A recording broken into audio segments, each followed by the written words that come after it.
guys, welcome to Baking and Books. My name is Lexi and I'm an amateur baker who loves to read. So each week I post videos of myself attempting to bake something new while also talking about a book that I have recently read or just really love. Today I'm going to be baking a chocolate chip cookie layer cake, and I'm excited to do this one because if you watched my last video of my banana layer cake, I was doing really well taste-wise, baking-wise. I didn't do so well the decoration-wise, so today I'm going to practice my patience and trying to let everything cool completely before I do anything with it, and I hope that my cake will be a little nicer decorated at the end of it all. I'm also going to be talking about Abraham Lincoln Vampire Hunter. This is such a great book. This is probably one of my, I guess I would say, like, hidden favorites. Like, it doesn't always come to mind right away when people ask me what my favorite books are, but when I think about it, I just remember how wonderful it is. I recently reread it and I was totally taken in by the story again. It's so much fun, and it's different than anything else that we've covered on my channel so far, so I'm really looking forward to getting more into this one with you guys. All right, well, that's it, so let's get into it. Okay, so as always, I'm going to start with a synopsis. The synopsis is really short. This book is about Abraham Lincoln's life if vampires had been involved. Synopsis done. So, I mean, it really is kind of that simple in some ways. A more in-depth synopsis would be, Abraham Lincoln grew up in Midwest area in like Indiana, Ohio area, which is lots of fun. That's where I'm from. And he grew up a really very humble life. His mom died when he was pretty young. His dad was a farmer, but not a super ambitious farmer, so they really never had a whole lot when he was growing up, which was really frustrating to Abraham. He was the type of person that wanted to work hard, he wanted to learn a lot, he wanted to have strong ambition, so he really had a hard time with his dad growing up because his dad just was not like that at all. Wow, I totally just wrecked this bag, but it was being a pain in the butt. So eventually, Abraham is, obviously given opportunity to get into politics, and we all kind of pretty much know what happened from there. He became a great political leader that we obviously still talk about today. So this book really focuses on, all of those aspects of his life, from his childhood, his mom passing, his arguments with his dad, getting to know his stepmother and his new step-siblings, getting into different jobs around the country, exploring the American South for the first time, getting into politics, getting married, having children, becoming the president, all of those things that you can find in any biography of Abraham Lincoln. This book takes all of that and adds the idea that vampires exist. So it kind of sets it up that the author, Seth Grahame-Smith, found Abraham Lincoln's hidden journal, his life journal, and basically what it is like his hidden account of his life where vampires are concerned. So the idea is that the author, Seth Grahame-Smith, found this diary, and now he's sort of talking about the real life of Abraham Lincoln. So that is essentially the premise. Once you go past that, you're just getting into the rest of the story, so obviously I don't want to give too much away. But what I really enjoy about this book is I feel like it's such a cool idea. I feel like the author, I just got flour all over me. My grandma would be ashamed that I'm not wearing an apron right now, but that's okay. I never wear anything nice exactly for this reason. But anyway, so I like that the author, Seth Grahame-Smith, puts a lot of time. You can tell he puts a lot of time and effort into the story. You can tell that he wants you to feel like this is real. Like, he wants you to feel as if this is the true story and that, we've always had vampires hiding among us. So I just like that he puts in that kind of effort into his stories and really dives deep like that. I think it's cool. It kind of reminds me of Lemony Snicket in a Series of Unfortunate Events, where regardless of what you read about him, especially on the jacket covers and all of that, it's very, realistic. Like, he wants you to believe that these things really happened, that these people really existed, and that he's on the run, and hiding from publicity and things like that. And I feel like Seth Grahame-Smith sets it up in a similar way. So it's a really cool, it just really sucks you in right from the beginning, and I absolutely love it. So this book is definitely something that I would highly recommend, and I'm gonna get into it a little bit more now. So if you want to read this book and you don't want anything spoiled for you, then go ahead and skip ahead to where it says no more spoilers, and then you'll be able to see how my baking comes out without having anything spoiled for you. But before you go, let me just update you all on my baking. So a lot of times when I make cakes and cupcakes, the recipe recommends getting just like a boxed cake and making it that way. But this recipe is not having me do this. This kind of looks like mashed potatoes. But this recipe is not having me do that. This recipe is having me make my cake batter from scratch. So that's kind of where we're at right now. And I got an extra pan. Again, if you watched my banana pudding cake. If you watched my banana pudding cake video, then you'll know that I didn't have 3 tins at the time, but I do now. So all 3 tins can go in the oven at the same time. So as soon as I'm done with my batter, I'll be able to pour those and get those in the oven. And that's where we're at right now. So again, if you don't want spoilers, skip ahead until it says no more spoilers. Otherwise, stay with me because we are gonna dive in a little bit deeper into the book. Okay, so let's dive in a little bit deeper. One of the things that I love about this book is that he goes through the trouble of taking all of these real life events, things that I'm sure you could just Google about Abraham Lincoln and find out that they were true. He takes all of them and just relays them into being vampires. Obviously, like the first one being the death of his mom. And instead of, you know, her dying of like, I think it was milk sickness that they kind of thought she was dying of, that instead what had really happened is that she and her aunt and uncle all end up being killed by vampires because Abraham's dad can't pay them back for the debts that he accumulated. Which also doesn't help, of course, his relationship with his dad. I can't decide how I feel about Abraham's dad. I mean, obviously this is fiction, so who knows, like in real life. I'm speaking of the book, obviously, because, you know, this man lived and died so many years ago. Like, how do I know what he was really like, you know? But I do kind of feel bad for him just because his wife dies, his other family members die, he's having a hard time keeping the land, and he's got kids and all of this stuff, and I can understand why he would seek a loan. And I do kind of feel bad for him because I think he's just doing his best, and really what it comes down to is that Abraham just doesn't think it's his best. Like, Abraham is the kind of guy who puts more effort into things. So the fact that his dad doesn't, I think, is really difficult for him. So he doesn't really give his dad a whole lot of leeway in any sense. I mean, his dad is kind of always the bad guy to Abraham. Like, he just doesn't think that he has done enough for their family. He just doesn't think he's ambitious enough. I feel like the only thing that Abraham is okay with that his dad has ever done was marrying his stepmother, because Abraham ends up being really fond of his stepmother and even of his stepbrothers. So I feel like Abraham's dad does kind of get the short end of the stick on that one. But I guess, like, if you're going to take out debts, you know, you probably shouldn't take them out with vampires.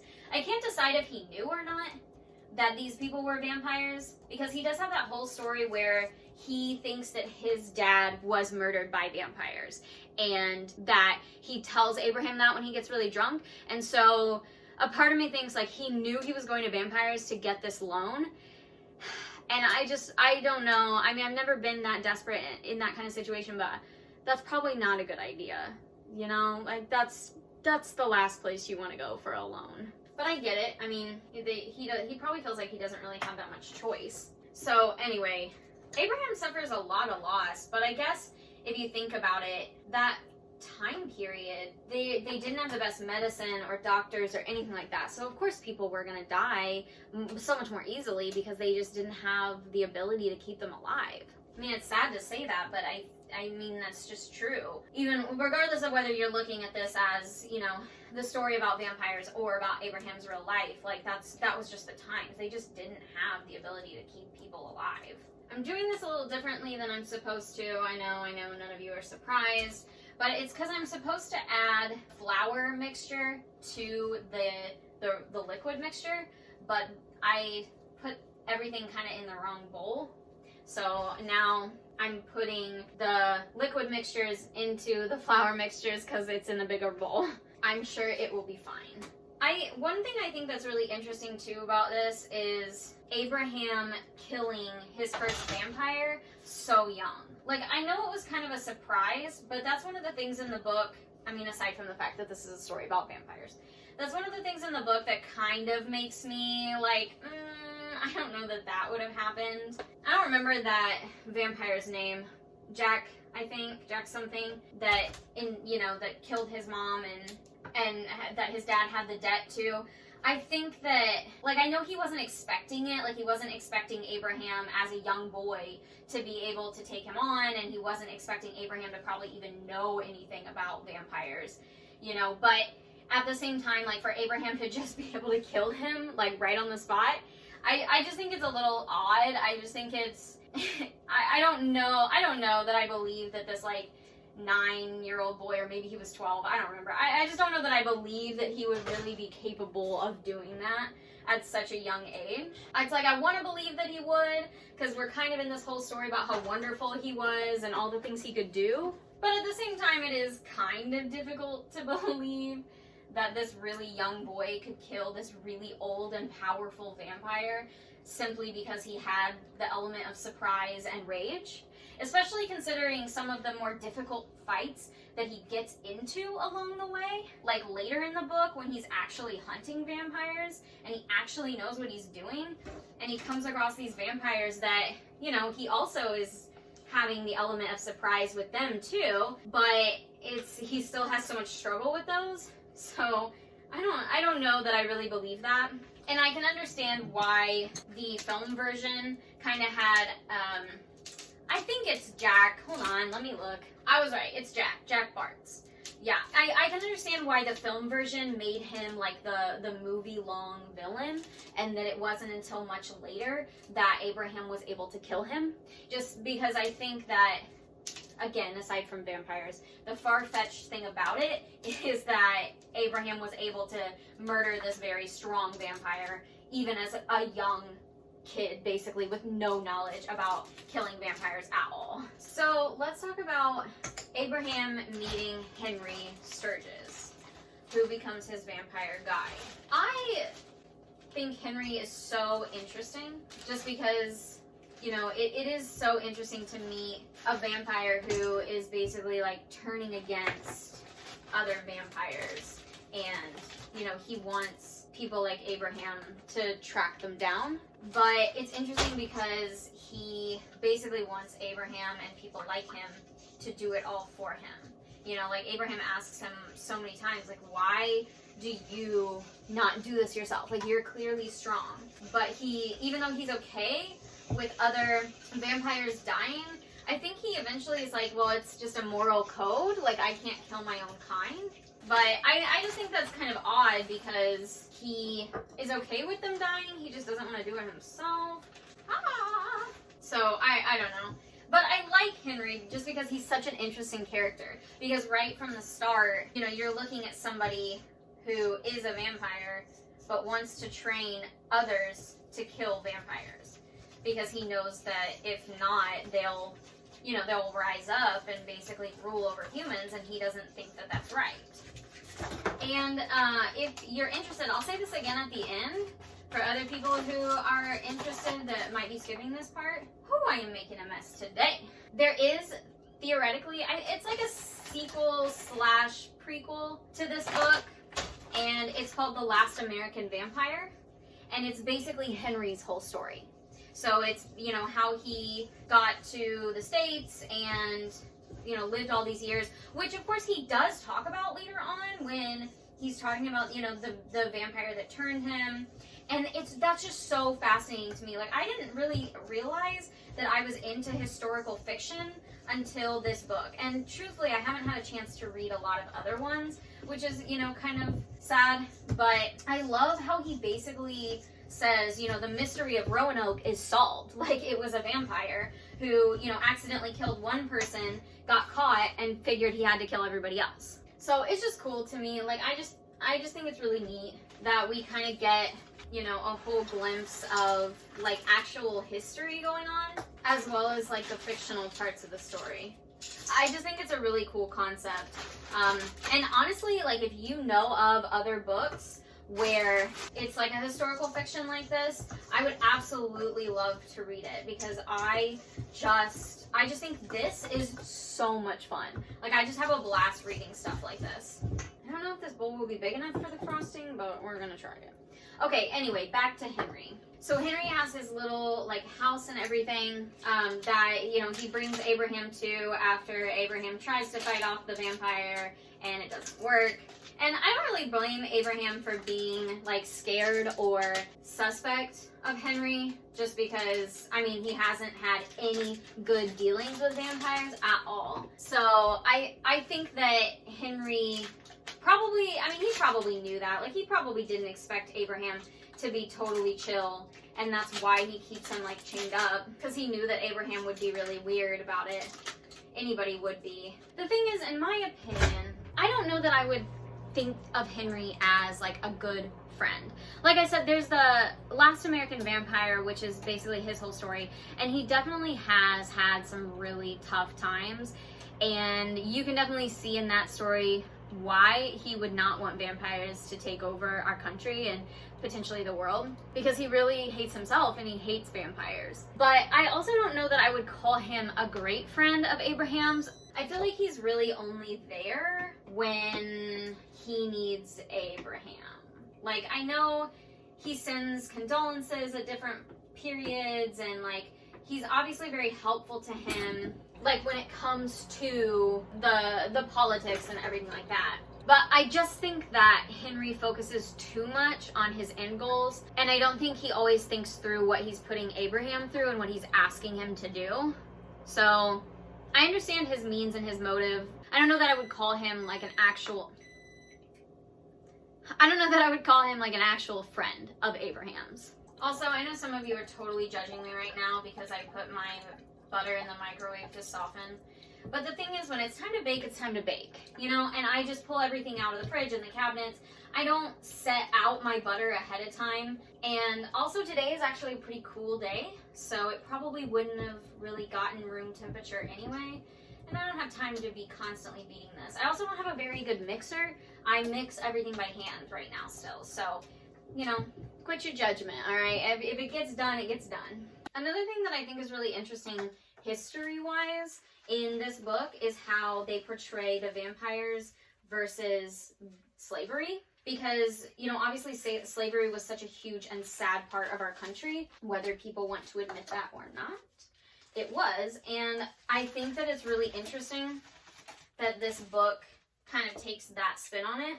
Like, slavery was already a thing, but that vampires basically took it over because they could, you know, because like they could work with the plantation owners to get like deals, basically, you know, like they could help them get slaves to do their work, and then, you know, they would pay them to basically drain the blood of the more, I guess the harsh term would be for it, like useless slaves, like the older ones and those that couldn't work as well, the younger ones, things like that. And I just think that's a really interesting take on it. I don't know if it kind of like undermines really happened, because really it was just human nature being terrible, because humans are actually terrible sometimes. But I think in the realm of fiction, it is a pretty cool thing to think about. Like, it is a pretty cool way to acknowledge that part of history. And like I said, that's something that I think is really cool in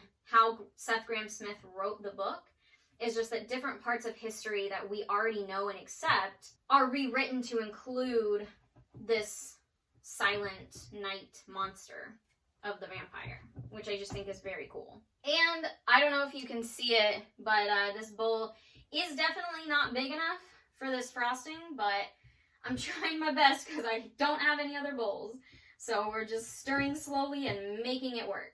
Also want to talk a little bit about how Abraham gives up vampire hunting for a little while, like a good number of years. And the thing is, I'm conflicted on this because I can understand his point of view to an extent. I can understand that he wanted to make sure that he didn't drag his family into all of this. But I also feel like, that being said, you're still kind of dragging your family into it because you're not prepared. Which is basically like the conclusion that he comes to when he has the dream about the vampires coming and taking his son and killing his son, which, you know, I guess does eventually happen. But when he first has that dream, he comes to that realization that, like, he's leaving his family unprotected. And I totally get that he doesn't want to, like, go out hunting and risk his life because he doesn't want to risk dying and leaving his wife without a husband and his boys without a father. But you would think that he would still be, like, practicing his methods, or he could maybe be, like, training other guys to take his place, just simply so that, you know, he's keeping up his skills in case a vampire, like, suddenly attacks him. That's the thing that I'm kind of like, you know, I would think that that would be something you would want to do, is you would want to make sure that your family is safe.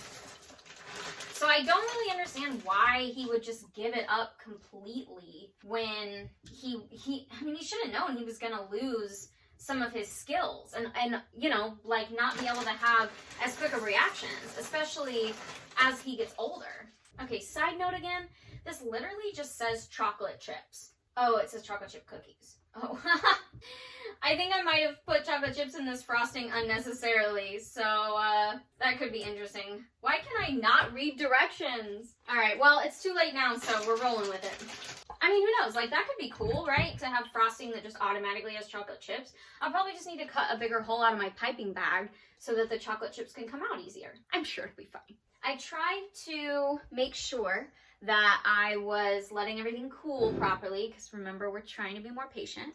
But I think everything's cool enough to at least start stacking stuff together. So here we go. We've got to put all this inside. So I know it's just like, I just keep saying it, but really and truly, I think my favorite thing about this book is that you can get a glimpse of the history and just everything. I mean, with his wife, with his children, you know, all of those things, as well as, like, his political career. You know, like, he really ran for office to stop vampires from taking over, you know, the American South. And so, like, I just love that. I love, like, how much work is put into that. I just think it's cool. I didn't realize before this story how cool I thought it was, but it's just my favorite thing. I also think it has a lot of really interesting characters.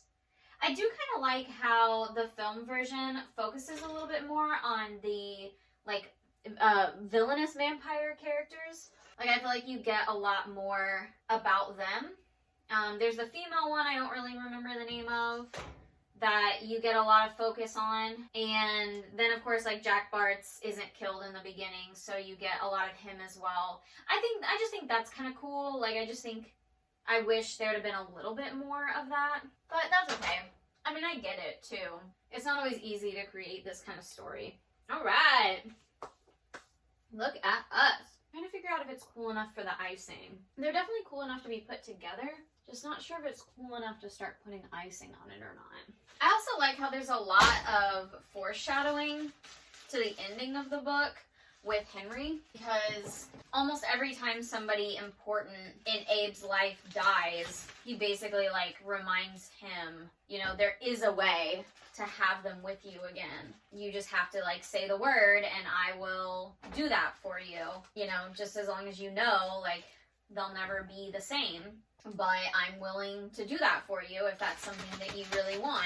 So I feel like that foreshadows it a lot, since he ends up supposedly bringing Abraham back as a vampire, which is such an interesting thought to think about, you know, one of the first presidents of the United States. I mean, I know he was the 16th, but think about it, like, we're on the 46th right now, so that was a long time ago. So I don't know, I just think it's interesting to think about it that way, to think about the fact that, like, Henry supposedly brought him back and he's just, like, out there somewhere with Henry. So I don't know. I mean, look, I love a good vampire story, if we're just, you know, throwing out pros and cons here. I think they're tons of fun, you know? I think if you can get like a really good, solid vampire story, you know, you already have me on your team. Because I just think vampires are so much more fun than a lot of other like supernatural type stuff. I don't know why that is. I just do.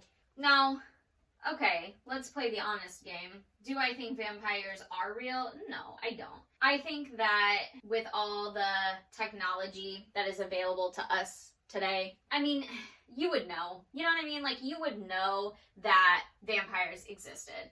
It would be such a hard secret to keep. And, you know, they live for so long, assuming they do things, you know, assuming they're able to, like, keep themselves, like, safe and all of that. Like, they live for so long that, like, I just don't think they would be able to keep themselves secrets anymore. Makes me think of True Blood, if you've ever seen that. Because it's like they only come out of hiding because of the invention of True Blood. But I don't know. I personally think, like, we would have seen them.